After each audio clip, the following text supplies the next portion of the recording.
Muy bien, vamos a ver desde el alma se esconde. Es una de las características, como vimos la semana pasada, la clase pasada en realidad, es esta misma semana, una de las características del alma sin la experiencia de la cruz, ¿verdad? Y una de las principales y más tristes es que el alma se esconde, ¿sí?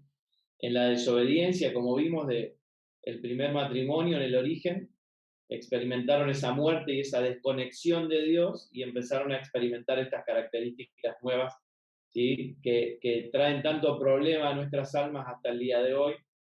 Y lo primero que surge, vemos que el alma toma las riendas, porque el espíritu ya no está como soporte, como sustento, como apoyo. El alma tiene que resolver como puede, y el alma entonces hoy vive en un estrés y una presión, una ansiedad para la cual no fue diseñada por causa de tener que tomar el control, cuando en el diseño de Dios era el espíritu el que tenía el control. Y ellos en esta desconexión lo primero que experimentan, ahí en Génesis 3 lo leemos, es temor y se esconden. Dice, cuando oyeron la voz del Señor, que se paseaba por el jardín en la brisa del día, como cualquiera de los otros días hasta ese día, el hombre y su mujer se escondieron de la presencia de Dios entre los árboles del jardín. Tristísimo, ¿no? Así que como vemos después en las cartas apostólicas, esta experiencia del primer Adán es la experiencia de todos nosotros. Para Dios hay solo dos opciones, o estamos en Adán o estamos en Cristo. En el primer Adán o en el postrer Adán, en la vieja naturaleza o en la nueva naturaleza, en el viejo hombre o en el nuevo hombre. Por eso las cartas apostólicas hablan mucho de esto, porque la cruz nos puso en el nuevo hombre, nos puso en la nueva naturaleza que es Cristo en nosotros. La experiencia de Adán, ¿sí? En esa experiencia todos los humanos nacemos con el alma configurada de esta manera.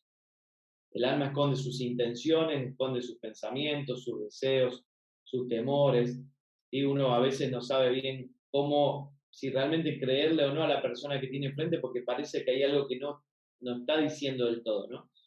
Y nosotros mismos muchas veces escondemos las verdaderas intenciones, decimos algo con otra intención, que la persona lo recibe o no lo recibe, depende, ¿no? Pero siempre el alma está escondiendo cosas. Esta configuración de esconderse produjo además varias otras consecuencias. El alma del viejo hombre es egoísta, busca lo suyo, simula, se queja al menor tropiezo y culpa a otros, ¿sí? La mayoría de las veces, y se deleita en el menor esfuerzo. Sé que en México quizás no sucede tanto, pero en Argentina sí se ve mucho esta característica del alma, ¿no? Con todas estas características y que tenemos que ver cómo hacemos para ayudar y para encauzar y encaminar, ¿no? Pero es muy importante que entendamos que esto viene desde el primer momento de la historia humana, desde esta desconfiguración que experimentó el primer matrimonio, y por eso cuando uno entiende el verdadero problema, la buena noticia, porque la mala es tan grande, la buena noticia es gigante. La buena noticia de la cruz, el volver a vivir, el experimentar la reconfiguración, el experimentar el amor de Dios, la no condenación, el ser escogidos, el ser hijos de Dios, tiene tanto sentido cuando uno ve lo terrible que sucedió en el origen y lo que se perdió, ¿no? Bueno, voy a dejar abierto el chat, así veo que en Panamá tampoco sucede. Bueno, Mercedes, creo que sí, estuve en Panamá, conozco México también, así que sé que sucede. Estoy siendo un poco irónico, nada más el alma es irónica, por ejemplo, también, ¿ven? Para decir algo que no duela tanto, se usa la ironía, se usa el chiste, ¿no? Pero son características del alma. Y por si todo esto fuera poco, y este es un gran problema en el alma imagina, ¿sí? Y sobre todo si a lo eterno se refiere. Si ustedes se ponen a investigar, les animo a que investiguen, van a encontrar que en el mundo hoy en día hay más de 45.000 divisiones denominacionales en cuestiones espirituales. Es terrible, terrible la cantidad de divisiones que hay, porque cuando el ser humano no tiene claro algo, empieza a imaginar. Eso es falta de luz. ¿Sí? Si ustedes escuchan un ruido fuera de su casa durante la noche, y pueden empezar a imaginar que es un gato, que es un perro, que es una persona que está queriendo entrar, algún ladrón, ¿no? Ahora es solo cuestión de encender la luz. Si tengo una luz en el exterior, la enciendo y veo que es el viento, veo que es un gajo en el techo de un árbol, puedo ver que es un gato que pasó corriendo, y ya la luz me saca de la imaginación. Por eso los apóstoles oraban que sea iluminado nuestro entendimiento. Necesitamos luz para no imaginar, porque lo que imaginamos tiene problemas, ¿no? En Génesis 3 vemos que empezaron a imaginar lo que Dios pensaría al verlos desnudos. Y ellos explican, no, lo que pasa es que nos vimos desnudos, entonces nos escondimos. Ese nos vimos desnudos es todo un diálogo interno, ¿no? Estamos desnudos, ¿y qué va a decir Dios? Y mira si nos ve así, ¿no? Y le genera una decisión, vamos a escondernos. Pero ven como todo, si uno va hacia atrás, todo estaba mal, porque ellos ya habían estado desnudos frente a Dios los días anteriores, no había habido ningún problema. O sea, evidentemente lo que cambió es su percepción dentro de su alma, la manera en que ellos lo estaban viendo, la manera en que estaban pensando, la manera en que estaban interpretando las cosas, la manera en que veían ahora a Dios, la manera en que se veían a sí mismos. O sea, todo cambió en esa desobediencia. Por eso, esto de creer que fue solo una cuestión de comer una manzanita, no, no, no. Ni tampoco fue la cuestión sexual como lo plantea generalmente el catolicismo. Fue una cuestión de independencia de Dios, de muerte espiritual, de desconexión de Dios, y que el ser humano que fue diseñado para funcionar de manera integral ahora no puede hacerlo. Entonces su alma, su mente, sus emociones, su voluntad empieza con todo este lío, esta desconfiguración, ¿verdad? Esta actitud o hábito de imaginar lo vemos claro en la cantidad de religiones y de divisiones dentro de las mismas sobre ideas o imaginaciones que tienen respecto a Dios y la espiritualidad. Y los que tenemos varios años en el Evangelio, seguramente podemos recordar muchas cosas que hoy de repente ya no las pensamos así, porque la luz produjo que dejemos de pensar en esas cosas, ¿no? Imaginábamos y suponíamos. Entonces, si Jesús le dijo esto a los discípulos, seguramente lo que le habrá querido decir. Y cuando uno empieza a ver, como lo estamos viendo en estos días, el entender la obra de la cruz, entender el origen, entender lo que se perdió en el origen, lo que Jesús viene a recuperar, uno empieza a ver todo tan milimétrico, tan exacto, tan claro, que no hay margen para la imaginación. Yo veo la historia, veo el plan, ¿sí? Y si ustedes quieren resumir la Biblia en 3 palabras, la pueden resumir en anunciado, encarnado y impartido. Cristo fue anunciado, empieza el Padre, ese anuncio en Génesis 3, la simiente de la mujer te aplastará la cabeza, y todo el Antiguo Testamento hasta Malaquías anuncia a Cristo, anuncia al Mesías, las formas, los tipos, las sombras, el pan, la mesa, el cordero, el maná, la roca, el agua, todo es Cristo. Y ahí tengo media Biblia que la resumí en una palabra, anunciado. Tengo 33 años y medio desde que Jesús nace hasta que Jesús va a la cruz, donde Cristo fue encarnado en una persona humana, habitó esta tierra, y puedo leer toda esa parte de las Escrituras entendiendo ese momento histórico, y desde la cruz en adelante Cristo fue impartido, su vida está en nosotros, hay una vida espiritual puesta en nosotros por unirnos a Él en la cruz, por la obra de la cruz. Que miren, qué fácil parece, ¿no? Pero no es tan sencillo, ¿no? Pero qué manera de poder ver el cuadro completo en 3 frases. Cristo fue anunciado, Cristo fue encarnado, Cristo fue impartido. Y hoy la iglesia de Cristo en la tierra somos las personas que tenemos su vida en nosotros. Entonces, al poder tenerlo más claro, ¿quieren verlo de otra manera? En Génesis 12 se habla de un cordero para una persona. Va Abraham a sacrificar a su hijo, Dios se provee un cordero. En la salida de Egipto, en Éxodo, Dios se provee un cordero por familia, es un cordero por familia, puertas para adentro. En Levítico 16 se establece el sacrificio para la nación, un cordero por toda la nación, presentado por un sacerdote. Y el Juan 1, en el Nuevo Testamento, Juan presenta el cordero para el mundo, el cordero que quita el pecado del mundo. ¿Ven? Empieza en un cordero para una persona, cordero para una familia, cordero para una nación, ahora un cordero para todas las naciones, para el mundo entero. Y puedo ver la historia de Dios. Entonces no hay margen para la imaginación. Voy entendiendo la historia, voy entendiendo lo que Dios está haciendo, Dios quiere darse a conocer, y veo que esa hoja 1 de la Biblia, Dios creando al ser humano para darse a conocer, es la historia de Dios en la tierra. Y hoy que Cristo viva en nosotros es la manera que el Padre tiene para darse a conocer.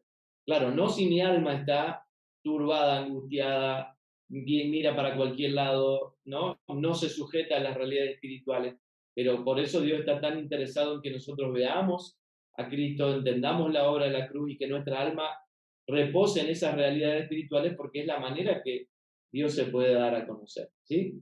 Ahora, desde la perspectiva de lo eterno, como venimos diciendo, entendiendo por revelación la obra eterna de la cruz, no hay margen para la imaginación. Todo es una tecnología milimétrica exacta, donde todo caja en su lugar. Es como si Dios nos hubiera dado la caja del rompecabezas, ¿sí? Y nosotros ahora podemos ver qué pieza va en su lugar. Y antes, imaginando, uno no tiene la caja, no sabe, no entiende el propósito eterno, no entiende lo que Dios pensó, no entiende la obra de la cruz. Solo pensar en la cruz como un ticket para ir al cielo es como querer armar un rompecabezas de 1000 piezas sin la tapa, sin la foto. Entonces, pongo las piezas en cualquier lado. Entonces, tomo una historia por acá, el otro domingo tomo otra historia por allá, y estoy tomando historias colgadas donde yo le trato de sacar principios, cuando en realidad toda la historia de Dios es una sola. El plan de Dios es uno solo. Y hay diferentes momentos históricos, y a nosotros nos tocó el momento histórico glorioso, hermoso, que es el momento post-cruz. Vivimos hoy con Cristo en nosotros, su vida en nosotros, la asistencia del Espíritu Santo, y podemos tener acceso a todos estos misterios que nos traen tanta luz, ¿verdad?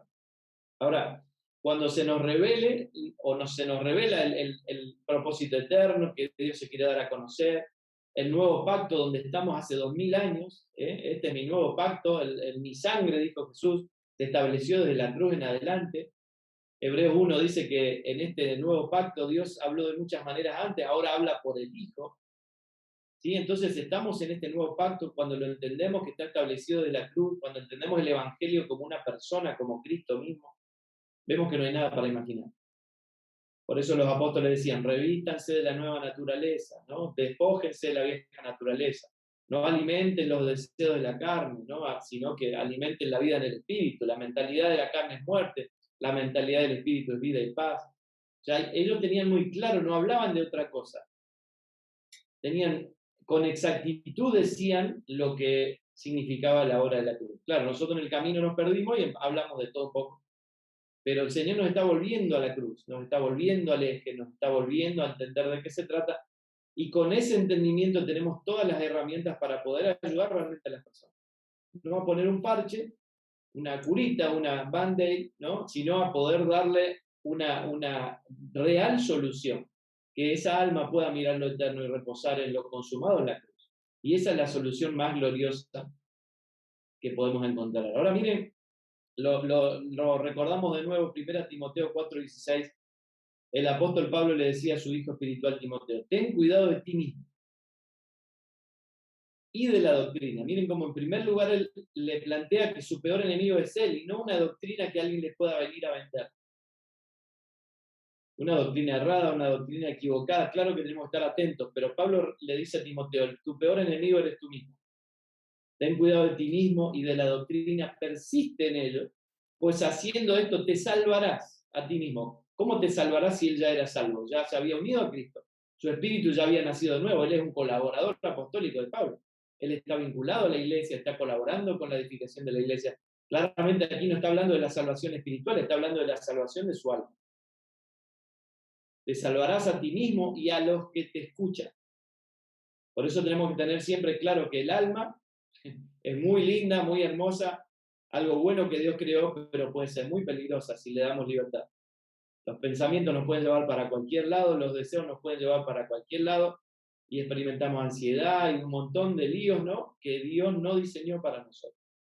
Ahora, una evidencia de un alma experimentando rendirse al gobierno del espíritu, ser absorbida por la realidad espiritual, es que esa alma no se esconde. Esa alma no tiene problemas en empezar a mostrarse, a decir, a hablar lo que le pasa. Se despoja del orgullo, se abre, se muestra, se humilla y se rinde. Lo ideal sería que logremos que las personas, nosotros mismos en primer lugar, y las personas lo hagan por las buenas, digamos, porque lo entienden, porque ese es el camino, porque es lo mejor que podemos hacer, abrirnos para que el Señor nos ayude a resolverlo. Pero cuando no sucede por las buenas, Dios va a usar las malas. Entonces muchas veces pasamos problemas, nos quebramos en mil pedazos por diferentes frustraciones y situaciones de la vida, nos metemos solo en unos líos terribles, ¿no? Como alguien que va y se compra un coche en 84 cuotas y viene contento y dice, Dios me bendijo con un coche nuevo, y de repente después empieza a orar para que lo acompañen porque no puede pagarlo, ¿no? Y entonces empieza el estrés y la angustia en el estómago, ¿no? Porque no lo puede pagar al final. ¿Dios te bendijo o yo me bendije solo? ¿No? Entonces, ¿viste? Jesús decía, busquen primero el reino y todo será añadido, y nosotros nos levantamos cada mañana a salir a buscar las añadiduras. O sea, el mundo se dio vuelta al revés. Y después nos quejamos, claro, toda esa gestión del alma, ¿no? El alma esconde, no quiere mostrar que se equivocó, no quiere mostrar que en realidad Dios no lo bendijo, que se bendijo solo. Pero cuando una persona realmente se humilla, se rinde, puede mostrarlo, y Dios tiene la posibilidad de ir trabajando en esa persona, ¿no? Cuando somos absorbidos por lo eterno, por su gracia, por su amor, soltamos las riendas y nos acercamos a Dios cada día para disfrutar el reposo de su vida instalada en nuestro espíritu. Claro, si yo no veo que Dios ya instaló todo en mi espíritu, entonces estoy buscando afuera cosas. Entonces me compro un coche porque me da prestigio, me compro una casa porque me da prestigio. Ostento, simulo, muestro como que parece que tengo dinero porque queda mejor. Y estoy escondiendo en realidad una realidad de pobreza, mis hijos con los zapatos rotos, los dientes rotos, o sea, cosas que sé que ustedes no hacen, pero los argentinos sí. Bueno, así que vamos a tener en cuenta que el alma necesita no esconderse. Y cuando tengamos enfrente a una persona que queremos mentorear, ayudar, colaborar en sus emociones, sepamos, vamos a tener enfrente personas que están escondiendo cosas. Por miedo, por orgullo, por lo que sea, pero tenemos que colaborarles siempre con amor. El acompañamiento siempre es con amor. Si bien yo le estoy diciendo cosas que suenan duras y a veces la palabra nos confronta, pero Dios siempre lo hace con amor, para corregir, para acercarnos a Él. Cuando algo nos aleja de Dios, no es de Dios, es algo que está produciendo la carne, o está produciendo el enemigo, las tinieblas, porque me llena de culpa y me aleja de Dios. Pero cuando Dios me muestra algo, me acerca. Y yo me lleno de deseo de acercarme, de humillarme, de decir, Señor, ayúdame. La verdad no sé cómo hacer con esto. Entonces, tengamos en cuenta que muchas veces lo que las personas nos dicen no es del todo lo que está sucediendo. Hay que indagar, preguntar. Anímense a escuchar la voz del Espíritu. El Señor le va a mostrar cosas. No será tal cosa, y le tiran una pregunta. Y eso es una estrategia muy buena. Tiren preguntas, no digan sentencias. Cuando yo digo, no, lo que te pasa es esto, la persona me dice no. Y me cerró la puerta. Cuando yo le digo a la persona, ¿no será que te pasa esto? ¿No será que la mente produce ideas, imaginación? Yo le estoy haciendo una pregunta. Me puede decir que no, pero esa persona se va a su casa pensando en lo que yo le pregunto. Muy bien, otra característica. Un alma sin cruz siempre va a buscar satisfacer sus deseos propios. Y esto es muy bueno hablarlo y entenderlo, porque no es que haya problema con los deseos. Dios nos diseñó con deseos. El deseo es parte del ser humano, pero los deseos desordenados es lo que Dios llama concupiscencia. Santiago, por ejemplo, habla de esto. Y los deseos ordenados son los que Dios puso en nosotros. Yo deseo que les vaya bien, yo deseo que el Evangelio avance en las naciones, deseo que las personas vean a Cristo más claro. Me da mucho placer poder compartir tiempo como este. Son placer y deseos sanos. Dios no me quita, no me va a agarrar un bisturí y sacar de mí todo el placer y el deseo, porque no funciona así. Lo que Dios hace es ordenarlo. De hecho, Dios nos diseñó con el órgano más grande que tiene el cuerpo humano, es la piel. Y donde uno se toque, siente. Diseñado para el placer. ¿Por qué creen ustedes que tantas personas tienen problemas con el abrazo? Porque cambió en su mente por una mala experiencia con sus padres, por ejemplo, con un desamor, y no quieren que los toquen porque está atrofiado la información que tiene el cerebro en relación a lo que es el placer y el tacto. Entonces prefiero que no me toque, apago la luz, no quiero, ¿no? Pero en realidad no fuimos diseñados así. Fuimos diseñados para el placer, pero el placer ordenado, el deseo ordenado. Ahora, debido a la experiencia de Adán de nuevo, y pobre Adán le estamos echando toda la culpa, pero bueno, se la tiene que aguantar. Dios también lo hizo, por un hombre entró la muerte, y el pecado pasó a toda la humanidad, dice Romanos, y Dios lo resolvió en la cruz. Gracias a Dios clavó a ese hombre en la cruz, y ahora de la cruz en adelante tenemos acceso a Cristo, ¿no? Debido a esta experiencia de Adán, el alma se configuró con una alta sensibilidad por los sentidos ligada al cuerpo y al mundo exterior. Fíjense que todo el tiempo las publicidades, la música, el hermano Maluma, digo, hermano de alguien es, ¿no? ¿No? Todo el tiempo apuntando a los sentidos, a las emociones, a los deseos, a todo lo que, como hizo la serpiente, lo vimos en la clase pasada, atrayendo desde lo físico al alma y degradando el espíritu. Es la misma estrategia de siempre, ¿no? Así que desde la independencia del matrimonio Adán, todos andamos impulsados por nuestros deseos, siguiendo nuestra propia voluntad y nuestros propósitos. Ahora, eso debiera ser algo de otro tiempo. Miren cómo lo dice Pablo en Efesios 2. En otro tiempo, ustedes estaban muertos, ¿ven? Los apóstoles tenían claro cuál era el problema del ser humano. En sus transgresiones y pecados, muertos, en los cuales andaban conforme con la forma, ¿sí?, a los poderes de este mundo, se conducían según el que gobierna las tinieblas, según el espíritu que ahora ejerce su poder en los que viven en la desobediencia. En ese tiempo, miren las características de las personas en ese tiempo, muertos, desconectados de Dios. También todos nosotros vivíamos como ellos, impulsados, miren tres características, nuestros deseos, impulsados por nuestros deseos, pecaminosos, siguiendo nuestra propia voluntad y nuestros propósitos. Miren, y seamos sinceros, algo que Pablo está diciendo que debiera definir la vida antes de la cruz, en otro tiempo, nuestros propios deseos, nuestros propios propósitos y nuestra propia voluntad, muchas veces lo podemos identificar en nosotros hoy. que no es el diseño. Esto, las escrituras me están planteando como algo de antes, algo que debiera ser antes de estar en Cristo.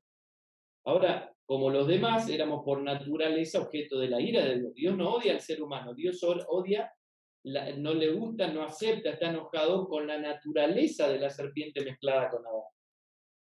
Por eso no acepta la carne, ¿sí? O es espíritu o es carne, o es a Cristo o es Adán. Todo lo que está en Cristo Dios lo ama, lo que no está en Cristo Dios lo rechaza. Porque viene de la serpiente y tiene estas características que acabamos de leer. Hay muerte, hay deseos propios, hay voluntad propia, hay propósito propio. Desconectado de Dios.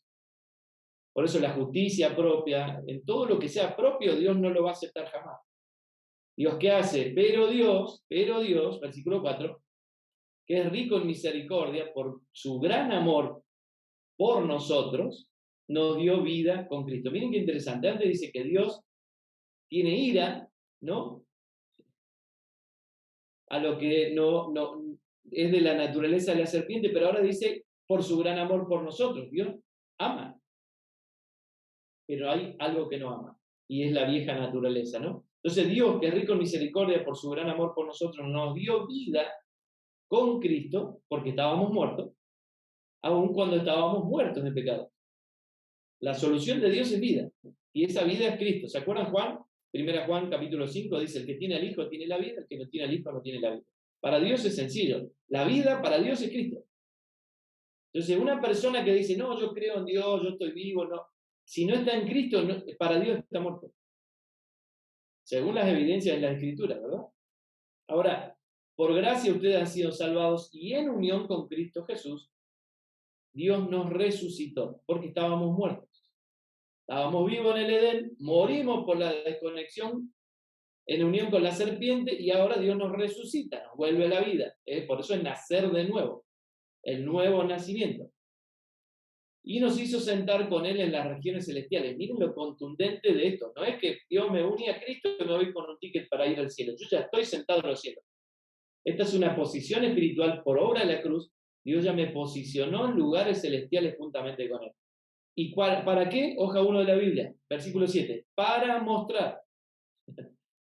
Para mostrar. ¿Para qué Dios hizo al ser humano? Para darse a conocer, para que sea su imagen en la tierra. Entonces esto siempre los apóstoles lo tenían claro. Dios nos dio vida, nos hizo sentar en lugares celestiales, nos hizo uno con Cristo para mostrar en los tiempos venideros la incomparable riqueza de su gracia que por su bondad derramó sobre nosotros en Cristo Jesús. Tenemos los deseos del alma, donde opera la carne, y tenemos los deseos del espíritu. ¿Sí? Los deseos del alma es cuando uno tiene sus propios deseos, sus propias intenciones, sus propios propósitos, su propia voluntad. Los deseos del espíritu, Jesús lo decía, yo nada hago por mi cuenta, solo hago lo que veo hacer al Padre. Ahora esa tecnología ya está en nosotros, porque Cristo está en nosotros. Dios nos llama a negarnos a nuestros deseos y a vivir así en la plenitud de sus diseños. Negarnos a nosotros mismos es la operación de la cruz diaria. Que no se niega a sí mismo y toma su cruz, me sigue cada día, no puede ser mi discípulo. Lo dijo Jesús el día 1. Negarnos no significa que Dios me quiera anular, que yo no voy a hacer nada. Mire, yo amo hacer esto que estoy haciendo hoy. Ustedes se darán cuenta, me tienen que cortar el Zoom porque si no, no termino. Tengo que ver que en un rato tengo otro paciente y tengo que cortar porque si no, no termino. O sea, no es que Dios anuló los gustos, los placeres, los deseos de cada uno, pero están ordenados, están encaminados hacia sus deseos, hacia su propósito. Para mí es una gran alegría compartir estas 4 clases con ustedes y ver lo que Dios está haciendo en sus vidas y lo que Dios puede hacer en sus hijos y en todas las personas con las que ustedes se vinculen. Y estamos a miles de kilómetros, quizás nunca nos encontremos personalmente, pero el Señor me permitió la gracia de poder colaborar con ustedes y juntos poder ver un poco más claro de qué se trata lo que Dios quiere para nosotros. ¿Cómo eso no nos va a dar placer? Pero es un placer ordenado, un placer al que yo no me tengo que negar. Ahora, los placeres desordenados que me llevan por mal camino, que me hacen engañar a mi esposa, que me hacen tener excesos que dañan mi vida, mi salud, mi mente, mi espíritu, claro que me tengo que negar. Porque no fui diseñado para los placeres desordenados. Miren lo que dice 2 Corintios 5:15. Él murió por todos para que los que reciben la nueva vida de Cristo ya no vivan más para sí mismos. Más bien vivirán para Cristo, quien murió y resucitó por él. Qué triste tener hijos, ser 3 generaciones de creyentes como me pasó a mí, y que nuestros hijos se levanten a la mañana y no sepan para qué se levantan, para qué viven, para qué nacieron. Aquí tengo una respuesta. Dios me hizo nacer en este mundo, me uní a Cristo, nací de nuevo para vivir para Él. Vivo para Cristo, para que Dios se pueda dar a conocer a través de mi vida. ¿Qué significa esto? ¿Voy a ser un pastor toda la vida? ¿Voy a estar metido entre 4 paredes en una iglesia, como dice WhatsApp? ¿No? La iglesia son 4 paredes. No, se trata de que en todas las áreas de mi vida Cristo sea visto. Ya no vivo para mí. No me represento a mí mismo, represento al Señor, represento a Dios. El que ve al Hijo, ve al Padre. Esa tecnología está habitando mi vida. Yo sé para qué me levanto cada mañana. Me levanto para que Cristo sea visto en la gestión cotidiana de mi vida. No somos nuestros, no vivimos para nosotros mismos. El espiritual vive gobernado por esta realidad y disfruta el reposo y la plenitud en Cristo. Esto es lo que Jesús decía: en los negocios de mi Padre me es necesario estar. Cuando yo entiendo que el negocio de Dios es darse a conocer a través de nosotros, dedico mi vida a eso. Busco el orden, busco el crecimiento, la madurez, el avance. Entonces soy psicólogo, soy escritor, soy pastor, soy padre, soy esposo. Hago muchas cosas, puedo hacer negocios, pero en todas esas gestiones el punto central es que el Padre sea visto. Y en eso tenemos que colaborar con las personas que ayudan. Dios puede ser visto en tu vida a través de esto que estás viviendo, esta manera en que gestionas tu vida, que tomas decisiones, que llevas adelante tu matrimonio, tu paternidad, los negocios que haces. ¿Muestran al Padre o las personas pueden tomar tu vida para decir no quiero saber nada con Dios? Porque de eso se trata. Los negocios del Padre son darse a conocer. Y todo lo que hago tiene que colaborar con que el Padre sea visto. El alma sin cruz considera mal. ¿Sí? Otra característica. Un alma sin cruz considera mal. Considerar, pensar, reflexionar, es una tarea del alma. Pero si el alma no ve lo eterno, el alma va a considerar mal, lo va a ver mal. El alma nunca deja de considerar. Todo el tiempo estamos pensando, todo el tiempo hacemos cosas, nos vestimos, decimos, compramos algo, tomamos decisiones por cómo pensamos. Proverbios dice: según piensa el hombre en su corazón, tal es él. Esto lo descubrió la psicología cognitiva hace menos de 100 años, pero Dios lo viene diciendo hace... Proverbios fue escrito 700 años antes de la cruz. O sea, hace mucho tiempo. Nunca deja de considerar el alma porque es una de las maneras que fue diseñada para funcionar. El problema es que al independizarse de Dios, ya no puede considerar lo eterno, sino hasta experimentar la regeneración. Solo cuando nos unimos a Cristo, nacemos de nuevo, podemos empezar a ver lo eterno y a vivir espiritualmente. A partir de allí comienza la propuesta del Evangelio. Y la propuesta del Evangelio es considerar correctamente, mirar siempre lo eterno. Miren lo que decía Pablo escribiendo a los filipenses en el capítulo 4. Por último, hermanos, acuérdense que Pablo está preso escribiendo esta carta. Y él dice, por último, hermanos, consideren bien todo lo verdadero, todo lo respetable, todo lo justo, todo lo puro, todo lo amable, todo lo digno de admiración, en fin, todo lo que sea excelente o merezca elogio. O sea, todo lo bueno, todo lo justo, todo lo puro. Imagínense, ¿Pablo habrá tenido para pensar mal? Maltrato, mala comida, lo apalearon que casi no se podía parar por las vértebras rotas, preso injustamente, en un sótano, en una cárcel húmeda, fría, infrahumana. ¿No habrá tenido Pablo muchas razones para pensar mal? Los hermanos que lo abandonaron, los hermanos que no ponían en práctica lo que les había escrito, él lo escribe en alguna de sus cartas. Sin embargo, él desde la cárcel, en una circunstancia horrible, está recomendando, muchachos, revisen lo que piensan. Y piensen todo lo justo, todo lo puro, lo que es de buen nombre, si hay alguna virtud. Y dice, encima dice esto, el versículo 9, pongan en práctica lo que de mí han aprendido. O sea, él dice, muchachos, no le estoy diciendo algo que yo no hago. Pongan en práctica lo que de mí han aprendido, recibido y oído, y lo que han visto en mí. De nuevo, ver, ¿no? ¿Qué es lo que se ve? El alma expresa lo que se ve. Y entonces el Dios de paz estará con ustedes. Miren que la garantía de paz está sujeta a nuestros pensamientos. ¿Dónde están nuestros pensamientos? Va a depender de si vamos a tener paz o no tener paz. ¿Se dan cuenta? Entonces, no tenemos que llevar el alma siempre a su lugar. ¿Sí? El alma, como estamos diciendo, considera mal. Acá Pablo está diciendo, consideren todo lo bueno, pensar todo lo bueno, entonces va a haber paz. Mire lo que le dice a Timoteo en la segunda carta, en el capítulo 2. Considera lo que te digo y el Señor te dé entendimiento en todo. O sea, Pablo le está diciendo, ponete a pensar, a reflexionar, meditar lo que te dije y Dios te va a alumbrar. Dios te va a dar entendimiento. Pablo no puede dar entendimiento, yo no puedo dar entendimiento. Solo el Señor da entendimiento. Si ponemos en práctica, ¿sí? Si ponemos en práctica considerar, pensar. Vemos que considerar es un trabajo del alma para recibir entendimiento de las realidades eternas instaladas en nuestro espíritu.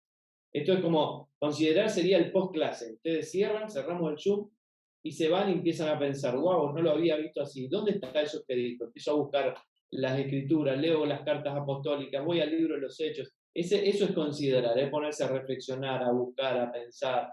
Y entonces Dios ahí aparece y nos da el entendimiento. Miren, las escrituras nos dicen que nosotros somos perfectos. Hebreos 10:14 dice, somos perfectos, nos hizo perfectos por un solo sacrificio, una vez y para siempre. Y como lo dije en la primera clase, yo sé que más de una de ustedes, por más que son muy hermosas, no se sienten perfectas. ¿No? Ahora, alguien está mintiendo, o Dios está mintiendo, o yo estoy percibiendo mal y yo estoy mintiendo. Ahora, si Dios me dice que somos perfectos, yo lo considero, lo creo, lo tomo, somos perfectos. Pero aún no lo somos, lo tengo claro, en la gestión que llevamos adelante en el alma. Entonces, lo que Dios quiere hacer es llevarnos a la perfección. Yo no soy perfecto, pero el perfecto vive en mí. Yo no soy perfecto, pero estoy siendo perfeccionado. Por causa de esa perfección que opera en mí. Cuanto más esa perfección me absorba, más se va a notar esa perfección en la gestión. ¿Sí? Porque Dios ya nos hizo perfectos en un solo sacrificio. Ese sacrificio fue en la cruz. Así que madurez es cuando el mundo de nuestro ser interior, toda la realidad que yo veo y entiendo y conozco en mi interior, es más fuerte, más grande que el mundo exterior. Colosenses 1 me da una pista de esto. Dice que todo fue creado por medio de Él y para Él. O sea, todo el mundo exterior es muy grande, pero es más chico que Cristo. Porque todo el mundo salió de Cristo. Estaba dentro de Cristo. ¿Me van siguiendo? Entonces, si Cristo es más grande que el mundo exterior y Cristo ahora vive en mí, ¿cuál es el mundo más grande? ¿El mundo interno o el mundo externo? Claro, pero si mi alma no lo ve, mi alma sigue considerando el mundo externo y tiene miedo, y se asusta y sobredimensiona. La ansiedad es mucho de eso, es todas preguntas hipotéticas y todas respuestas catastróficas. Uy, no, va a pasar esto, va a pasar lo otro, y mira, sí, se arma un mundo de imaginación. Pero cuando conocemos nuestro mundo interno, ¿sí? Como vida, no es solo entender la verdad, sino vivirla como realidad. Ese mundo interno, grande, gigante, me blinda hacia lo externo. ¿Cómo me van a ofrecer algo de afuera si yo entiendo que lo de adentro es más grande? ¿Cómo me van a hacer bullying? ¿Qué me van a ofrecer? Sexo, droga y rock and roll si yo tengo adentro una plenitud mayor y más grande que todo lo que me puedan ofrecer de afuera. Claro, el problema es que el alma no lo ve y por eso busca afuera. Y se mete en estos líos creyendo que va a recibir algo y en realidad es como una persona que tiene ansiedad y su mente, su alma le dice, cómete las uñas, entonces te vas a calmar la ansiedad.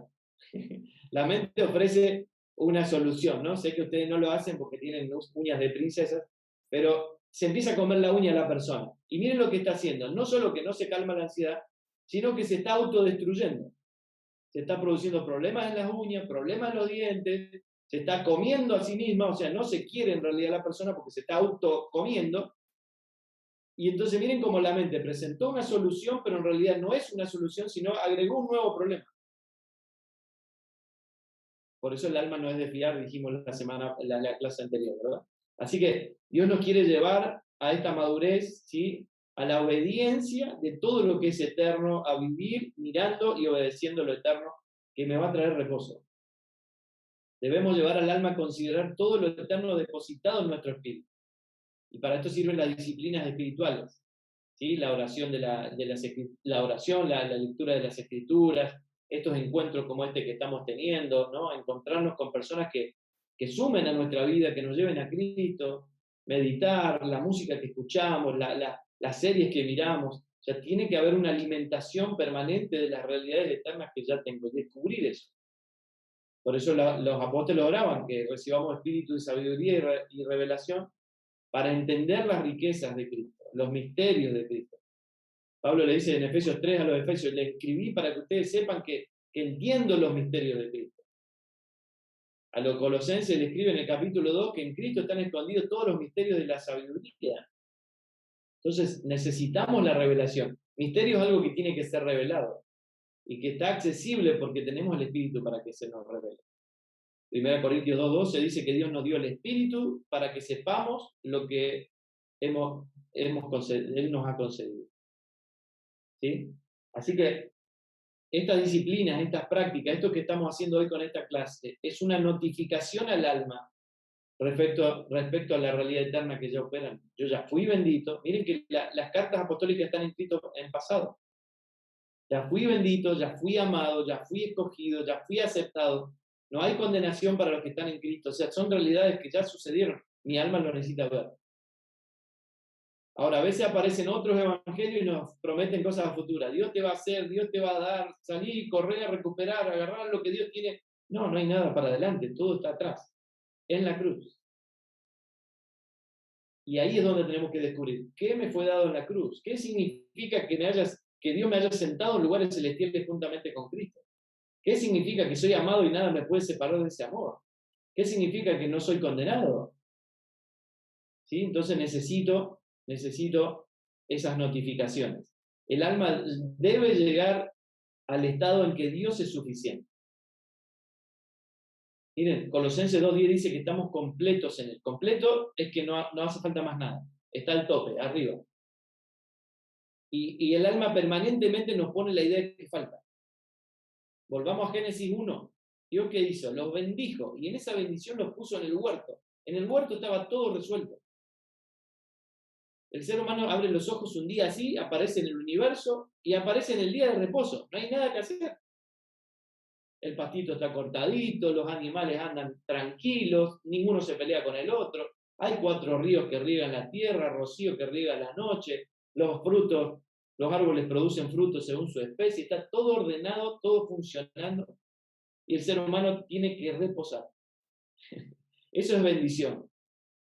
Ahora miren, nosotros perdimos ese Edén, pero Dios hoy nos pone en una nueva creación, nos pone en Cristo, y en Cristo nos dice que estamos completos. En Cristo nos dice Efesios 1:3 que ya fuimos benditos con toda bendición espiritual. ¿Ves que se recuperó ese mismo estado de plenitud? Plenitud es un estado de no tener ninguna necesidad solo por tenerlo hoy. Por eso es completos en Cristo, benditos en Cristo. No por si tengo o no algo en lo natural. Yo soy bendito porque lo tengo a Él. Soy escogido porque lo tengo a Él. Soy completo porque lo tengo a Él. El alma necesita ver eso. Porque no existe nada en la tierra que me pueda dar eso. El que se compró alguna vez un coche, una camioneta 0 kilómetros, ¿qué sintió? ¡Wow! ¡Qué lindo, contento! Pero al rato ya da lo mismo. En el fondo no te termina de completar nunca. Ahora, cuando veo a Cristo, cuando veo su realidad espiritual, cuando veo la obra de la cruz, cuando veo lo que significa que Cristo viva en mí, ¡wow! Esa plenitud no me la da nada. Claro que disfruto estar en un coche nuevo, pero da lo mismo en lo exterior lo que sucede, porque en realidad interiormente es lo que Dios resuelve. Y el alma necesita ver eso. Bendición es un estado de plenitud sin necesidad, solo por tenerlo ahí. Eso es estar completo. ¿Cómo se sabe que alguien está bendecido? Y miren lo que el alma necesita ver. Cuando podemos vivir sin ningún bien natural y así mismo tener el estado de plenitud solo por tenerlo ahí. Ahora esto suena como a chino, como inalcanzable. ¿Cómo vivo esto? Pero Pablo escribe de la cárcel, recién leímos Filipenses 4. Y él dice, he aprendido a contentarme en cualquier situación. O sea, yo estoy contento porque todo lo puedo en Cristo que me fortalece. Él no está contento porque lo van a liberar de la cárcel. De hecho, nunca lo liberaron y murió decapitado en una cárcel en Roma. Pero él está contento. O sea, ¿cómo se puede? Sí, se puede porque la plenitud está en Cristo, la fortaleza está en Cristo, el gozo está en Cristo. ¿Por qué los apóstoles decían, tengan por sumo gozo cuando se encuentren en la tribulación? ¿O estaban locos? Claro, no había psicología en aquel tiempo. No, ellos veían que se puede tener un gozo que es espiritual superior a la crisis. En medio de la tribulación puedo estar con gozo. ¿Y cuál es el gozo? Gracias, Señor, porque no pierdo tu vida. Gracias, Señor, porque no pierdo tu amor. Gracias, Señor, porque esto va a colaborar con que Cristo crezca en mí y sea más visible tu vida en mí. Ese es el gozo, es un gozo espiritual. El alma necesita ver esto. Repito, una persona está bendecida cuando podemos vivir sin ningún bien material y asimismo tener el estado de plenitud solo por tenerlo a Él. Eso es madurez espiritual. ¿Sí? Es saber, Dios ya me amó, ya me bendijo, ya me escogió, ya tengo mi vida resuelta. Todo está resuelto en Cristo. Todo está en el estado de consumado es. Está acabado, está terminado, todo se sujeta a Él, toda potestad le fue dada, yo descanso en ese reposo. Revisemos qué consideramos. Tenemos que llevar a las personas a revisar qué consideran. El espíritu no se agobia por lo temporal porque está anclado en lo eterno. Mi espíritu no. Miren, ustedes pueden tener enfrente a una persona que está totalmente atormentada, atribulada, angustiada, ansiosa, con ataques de pánico. Si esa persona está en Cristo, su espíritu está en estado de reposo. Entonces, tengo que llevar su alma a ver esa realidad y unir el espíritu con el alma para que sean uno solo, en estado de reposo. Deberíamos preguntarnos permanentemente, ¿qué gobierna mi alma? Porque mi alma va a expresar lo que la gobierna. Si me gobierna lo espiritual, mi alma está en reposo. Aunque el mundo esté cayéndose a pedazos. Si me gobierna lo temporal, me gobierna lo natural, yo, claro, mi alma va a fluctuar porque perdí el trabajo, perdí el matrimonio, perdí esto, perdí lo otro. Pero el poder que tiene el Evangelio, el poder que tiene la vida de Dios en nosotros es que aunque pasen cosas en lo natural, nuestra realidad interna no cambia. Y eso sí que es glorioso. Y eso no lo puede dar nadie. Voy a avanzar rápido, nos quedan unos minutos. El alma sin cruz relativiza todo. Esto se ve una y otra vez en las escrituras. Los sí, pero, el alma sí, pero si yo te dijera, sí, pero si yo te contara, sí, si supieras mi historia, ¿no? Y el espíritu, ¿qué dice? La actitud del espíritu, sea lo que sea que pase, acá estoy firme. Deje mostrarme algunos ejemplos enseguida. El alma, por la configuración en la experiencia de Adán, relativiza todo, justifica todo y es seducida por los criterios temporales.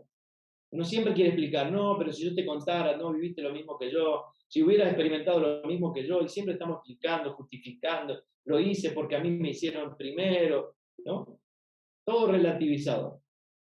Miren, Romanos 8:16 dice, el mismo espíritu con mayúscula, ¿no? El espíritu de Dios, le asegura a nuestro espíritu que somos hijos de Dios. En lo espiritual hay absolutos, no hay relativismo. Y el espíritu viene y le dice a mi espíritu, sos hijo de Dios. Mi espíritu reposa en ese absoluto. Sos amado, punto. Sos bendito, punto. sos hijo de Dios, punto. No estás condenado, punto. Fuiste escogido, no sos rechazado, punto. O sea, son absolutos. El alma empieza, no, pero Dios a mí no, ¿cómo me va a aceptar? Si Dios, si supiera, le voy a contar a Dios mi historia, como si Dios no supiera, ¿no? Y entonces relativizamos todo. En el espíritu todo está diseñado para contener a Dios y sus absolutos. ¿Sí? Todas estas realidades espirituales que venimos hablando. Nuestro espíritu toma como absolutas todas las realidades de Dios y reposa. Miren lo que dice Pablo, y Pablo habla de esto en Filipenses capítulo 1, de nuevo, la misma carta que él escribe preso. Mi ardiente anhelo, miren el cuenta, su anhelo, su deseo que hablábamos recién, ¿no? Mi ardiente anhelo, no solo un anhelo, es ardiente, me quema por dentro, ¿no?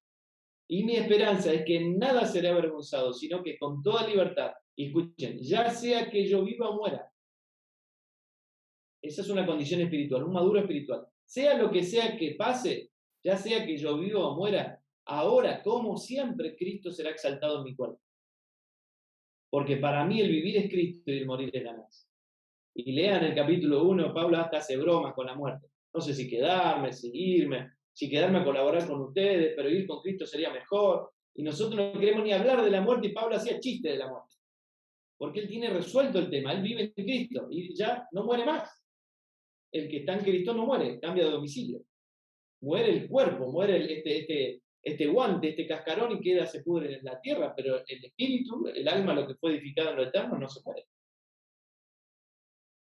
Sea lo que sea que pase, estamos anclados en lo eterno e inamovible. Esa es la actitud de una persona espiritual, a la que tenemos que llevar a las almas, a las personas que estamos ayudando. ¿Se acuerdan la historia de Daniel? Creo que se los conté el otro día.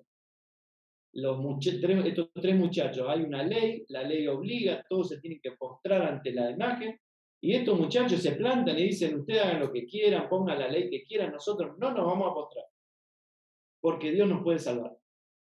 Hasta ahí está bárbaro, ¿no? Todos diríamos lo mismo, pero miren lo que ellos dicen, ¿se acuerdan la historia? Y si Dios no nos salva, o sea, ven el sea lo que sea que pase, y si Dios no nos salva, igual no nos vamos a postrar. Y terminan adentro del horno de fuego, ¿no? Y son salvados del horno, ¿no? Pero qué glorioso poder ver cómo cuando uno está posicionado en lo eterno, posicionado fuerte espiritualmente, sea lo que sea que pase, no nos mueve. Y el alma siempre relativiza. El alma necesita ser llevada a poner su mirada en lo eterno y absoluto. En el espíritu todo es absoluto e inamovible, pero el alma duda, relativiza. El alma necesita con urgencia ser absorbida por esa realidad, por la realidad espiritual, porque ahí todo es eterno, todo es inamovible. El alma necesita estar en un estado de consideración de las realidades eternas. Por eso el evangelio que necesitamos escuchar es la palabra de la cruz, que todo el tiempo nos hace recordar, en Cristo ya lograste esto, en Cristo estás posicionado en lugares celestiales, en Cristo somos hijos de Dios, en Cristo, porque los otros evangelios nos dejan mirando lo temporal y nos provocan a la madurez al alma. En este estado de humildad, de consideración, cuando el alma dice, wow, no lo había visto así, en ese estado de consideración, es que el alma puede recibir el entendimiento que Dios da. Pero es un entendimiento no de afuera, del entendimiento de lo que ya tengo en mi espíritu. Yo ya me uní con Cristo, ya tengo todo esto en mí. Solo que no lo veía, no lo entendía, no lo sabía. Por eso Job al final de su proceso dice, de oídas te había oído, de teoría te conocía, mas ahora mis ojos te ven.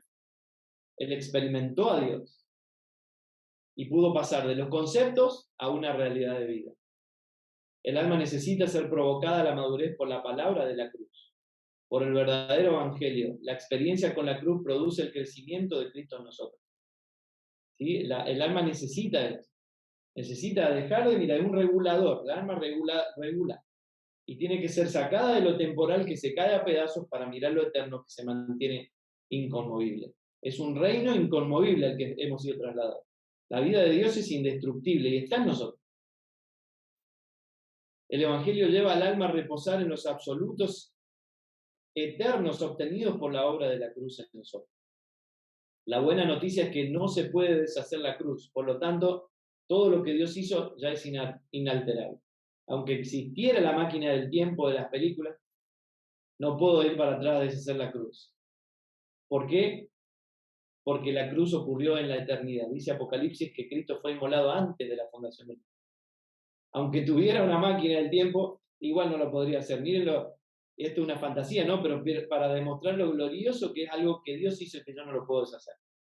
Yo ya fui amado, ya fui bendito, ya fui escogido, ya todo está reconciliado. Dice 2 Corintios 5 que Dios estaba reconciliando al mundo consigo mismo. Y nos dio a nosotros ese ministerio de reconciliación. El mundo ya está reconciliado, Dios no está enojado, Dios ya resolvió todo en la cruz. Y nosotros estamos para notificar esa gloriosa obra, ¿no? La cruz es insustituible en todo este trabajo en el alma. La cruz nos revela el ser espiritual y nos muestra quiénes somos. Solo por la cruz es que el alma experimenta esto para lo que fue creado. El alma fue creada para este ámbito espiritual. Dios crea al ser humano con un alma, dice el alma viviente, y lo pone en el Edén, en un ámbito espiritual, con Cristo como el centro, el árbol de la vida, donde estaba todo resuelto.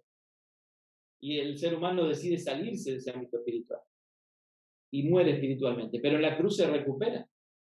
En la cruz se nos revela de nuevo, al que cree en su nombre, al que se hace uno con Cristo, Dios le dio la potestad de ser hijo de Dios. Ser hijo de Dios es una realidad espiritual. Hoy somos espirituales, tenemos un alma, habitamos un cuerpo. El alma deberá vaciarse por la obra de la cruz para ser llena de la realidad del ámbito espiritual y eterno donde fuimos trasladados. Ya que esa es nuestra verdadera identidad. Somos hijos de Dios. Lo mejor que un alma puede llegar a ver y entender y disfrutar es entender que Dios es nuestro papá. Lo mejor que nos puede pasar. Y esa es una realidad espiritual. Por eso el alma tiene que ver la realidad espiritual, tiene que sujetarse a la realidad espiritual, porque todo en Dios comienza en el espíritu. El espíritu le dice a mi espíritu, soy hijo de Dios. Mi espíritu le dice a mi alma, hey David, sos hijo de Dios. Y mi alma reposa, Dios es mi papá. Y entonces mi cuerpo disfruta el reposo de tener nada más y nada menos que al dueño del universo como mi papá. Y a muchos hermanos en todo el mundo que creemos en el mismo Dios, que estamos unidos a Cristo y que somos un cuerpo. ¿Sí? Wow. ¿Es correcto decir que en la primera naturaleza de Adán, antes de dejarse llevar por sus deseos desordenados, se tenía asistencia interna del Espíritu Santo? Bueno, es una pregunta filosófica muy finita. Hay cosas que no tenemos claro realmente cómo eran en el origen, pero sí lo que está claro es que ellos tenían acceso a hablar con Dios. ¿Sí? Yo me animo a decir que ellos no tenían la asistencia interna, ¿sí? Sino que tenían una especie de trato, de contacto con Dios, porque estaban en un ámbito, no estaban fuera del ámbito espiritual para el que fueron creados. Hoy que estamos fuera de ese ámbito espiritual para el que fuimos creados, Dios tiene que crear esta nueva creación, que estamos en Cristo, que es espiritual, y ahora en el Espíritu estamos en una nueva creación. Él está en nosotros, nosotros en Él. De esto hablan las cartas apostólicas todo el tiempo. Se habla de nosotros en Él y Él en nosotros. Fuimos bautizados en Cristo, justificados, crucificados juntamente con Él. O sea, hay permanentemente metidos en Cristo, pero también se habla de que Cristo está en nosotros. Es como una ida y vuelta, ¿no? Y el Espíritu Santo vino a cumplir su función después de la cruz. ¿Sí? De todas maneras, bueno, investiguenlo, sigan estudiando esto. Hay que buscar respuestas a estas preguntas, ¿no? Segundo, la unidad indivisible del ser humano lo explican algunos autores como espíritu encarnado y como cuerpo espiritualizado. Lo carnal también es espiritual. Sin embargo, si es que lo he entendido bien, usted afirma que solo somos espirituales. ¿Desde dónde podemos fundamentar esto último? ¿Nos podría apoyar con algunas citas bíblicas? Bueno, un poco lo dije recién, en Juan 1 nos habla de la potestad de ser hechos hijos de Dios y habla de creer. El creer es fe, el creer es espíritu, ¿no? El nuevo nacimiento, como hemos estado estudiando, ¿no? El espíritu vuelve a nacer, estábamos muertos, Dios nos dio vida juntamente con Cristo, eso nos hace espirituales. Dios es espíritu, ser hijo de Dios es espiritual. Y claro que existe el mundo espiritual. Lo que pasa es que el mundo espiritual, la carne, todo lo que es tinieblas opera mucho en el alma, con criterios, con pensamientos, pero se llaman principados, son principios. ¿Sí? Pensamientos, estructuras de pensamiento armadas, sostenidas por las tinieblas, ¿sí? Pero son principios, filosofía. Por eso los apóstoles decían que nadie los engañe con filosofías, huecas sutilezas, según los fundamentos del mundo. Entonces, ¿esto significa que yo no voy a ir a estudiar? Sí, yo voy a estudiar, pero sé que lo que estoy estudiando es todo post Génesis 3. Todo lo que me digan en la facultad, lo que lean un libro, lo que me enseñe una persona, es sabiduría humana, no cuenta con Dios. Ahora, yo estando en Cristo tengo acceso a la sabiduría de Dios, que está por encima de la sabiduría humana. Y entonces, ¿yo qué hago en la facultad? En la universidad voy, me siento, escucho todo lo que dicen los profesores, hasta las mayores barbaridades, me siento en un examen, repito como un loro lo que el profesor quiere escuchar, me pone la nota y me fui a mi casa. Y tengo los títulos, gracias a que no me puse a discutir con el profesor, porque no es mi función discutir con el profesor. Ahora, hoy, después de que ya tengo el título, de que pues, sigo estudiando, puedo escribir un libro que recorre las naciones y habla de todo esto, la psicología de Dios. Pero si yo si me hubiera peleado con mi profesor, no hubiera obtenido el título y hoy no tendría la autoridad para escribir la psicología de Dios. ¿Me entienden el punto? Muchas veces lo que hay que hacer es ir a decir lo que quieren escuchar, tener mi nota, pasar los peldaños y llegar al título. Ahora, ya dentro de mi consultorio, con mi título, yo hago lo que quiero. Dentro de lo que la profesión me permite, ¿no? Lo que quiero dentro del orden que ya hablamos, ¿verdad? Hay personas que reciben en su corazón las verdades de la naturaleza en Cristo, se ven los cambios en su vida. Sin embargo, hay personas que aunque creen en esas verdades, su proceso es más complicado de vivir en esa nueva naturaleza. He visto que puede depender del temperamento de la persona, así como las creencias inconscientes, lo cual les lleva a patrones repetitivos. ¿Cómo maneja usted esas creencias con sus pacientes?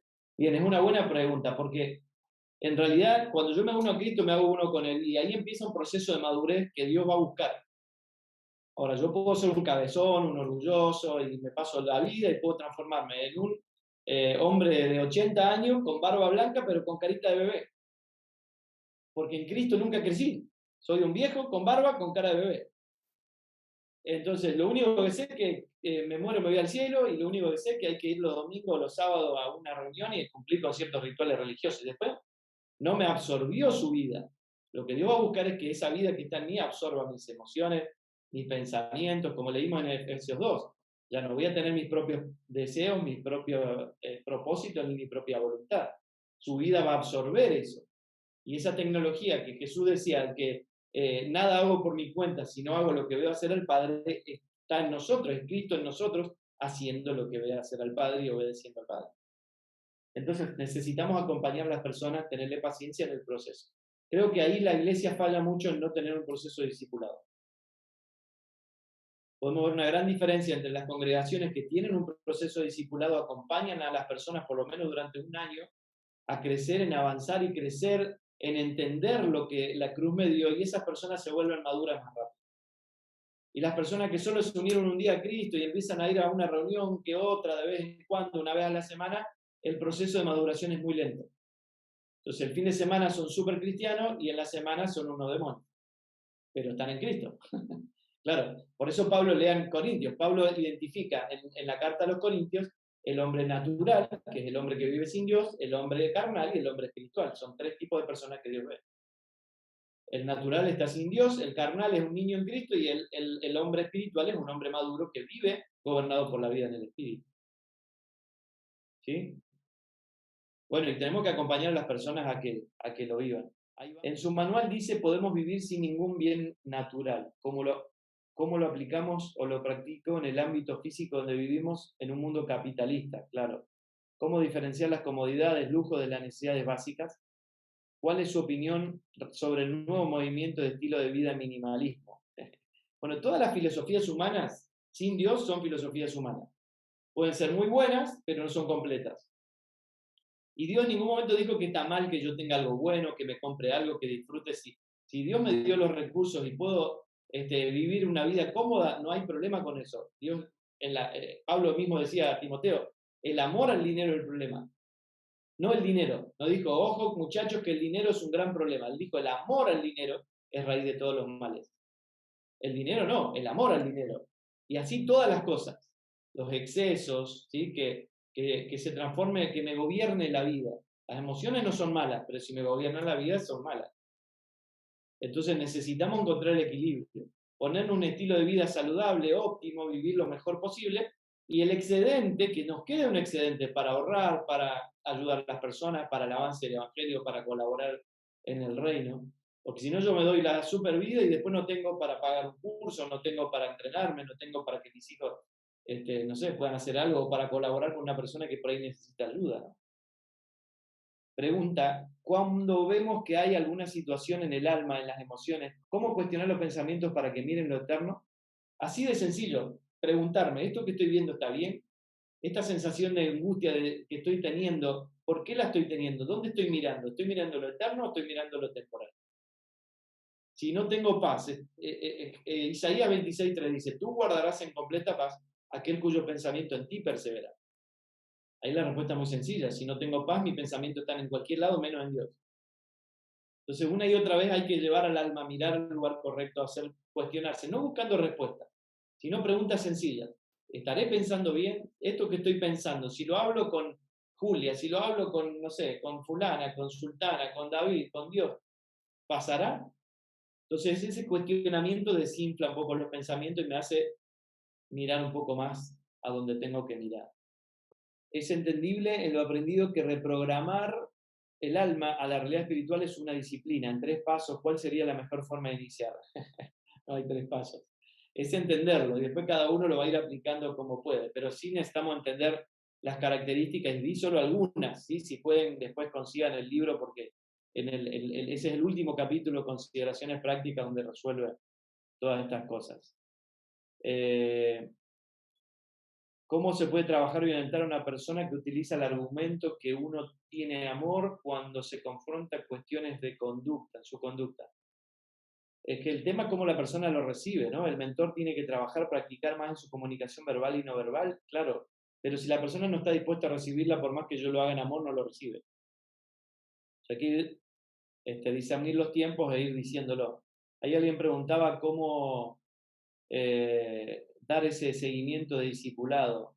Y hay que empezar con una persona que entendemos que tiene hambre, ¿sí? Que quiere entender más de las cosas del Señor y dedicarle tiempo. No por nuestra cuenta, en lo posible trabajemos bajo autoridad, en orden, ¿no? No voy a hacer lo que quiero como si fuera el pastor de mi congregación si no lo soy. Hablo con mis pastores, con mis líderes, les digo, tengo esta inquietud, quisiera colaborar con esta persona que tiene ganas de crecer, ¿qué le parece? Y entonces empezamos un proceso de discipulado.